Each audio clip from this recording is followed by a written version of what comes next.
Once upon a time, there lived a monkey who had no home of his own. They called him Springs, for he always walked with a bounce in his steps. He had sold everything he owned, and with that money he had started traveling the world. He wanted to see the world's smallest and biggest wonders.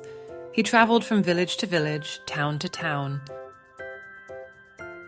and offered his services to do work in exchange for food and shelter. He was a happy monkey, and he loved helping people. One day he passed through the village of Zver, where 20 animals lived. He saw an old beaver. So he walked towards him and said, "Hello, Mr. Beaver. If I was to do some garden work for you today, would you be so kind as to give me something to eat?" The old beaver agreed and asked Springs to do some gardening and fix up a few things around the house. It was a long and tiring day for Springs, but enjoyed his day. When Springs returned to the house in the evening, the whole village had gathered there.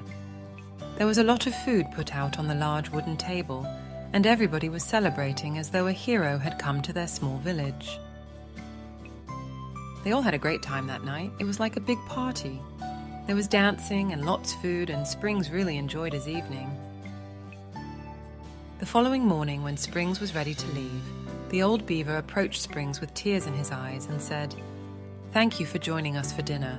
Please come back whenever you have time. I have 2 boys around your age who I have not seen in 10 years. Spending time with you reminded me of my boys." Springs did not know what to say, so he just hugged the beaver, just like he would his father, and set off on his way with a promise to return one day. Springs had been walking for some time and was tired.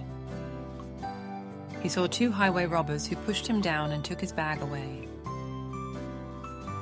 When the robbers looked in his bag, they only found a rope, some tools, and some bread. He threw his bag on the ground and ran away. Springs picked up his backpack and continued on his journey. He started to think about all the good and bad in the world. The road was long and winding and finally led him to a dark forest. The only way he could continue his journey was to walk through the forest. Springs walked for more than an hour, and then he realized he was lost. He decided to climb up a tree to relax and eat some of the bread the villagers had given him. Suddenly, Springs heard some voices shouting for help. He climbed down from the tree and ran in the direction the voices were coming from. Springs reached the place the voices were coming from. Springs reached the place the voices were coming from. He saw that the 2 robbers who had pushed him earlier that day were trapped inside a deep hole in the ground. They were both trapped and couldn't get out and were yelling for help.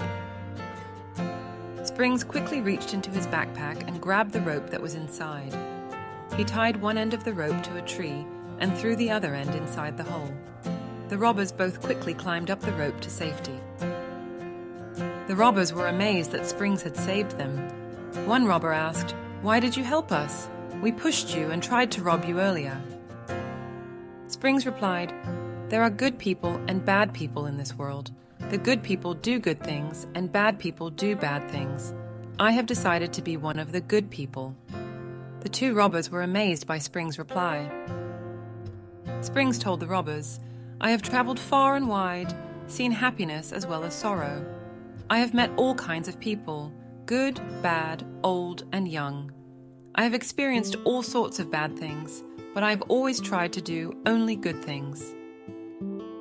As Springs was leaving, he gave the 2 robbers some bread with a smile and said, "I hope what I have said today will help you realize that there is always a way to live without causing harm to others."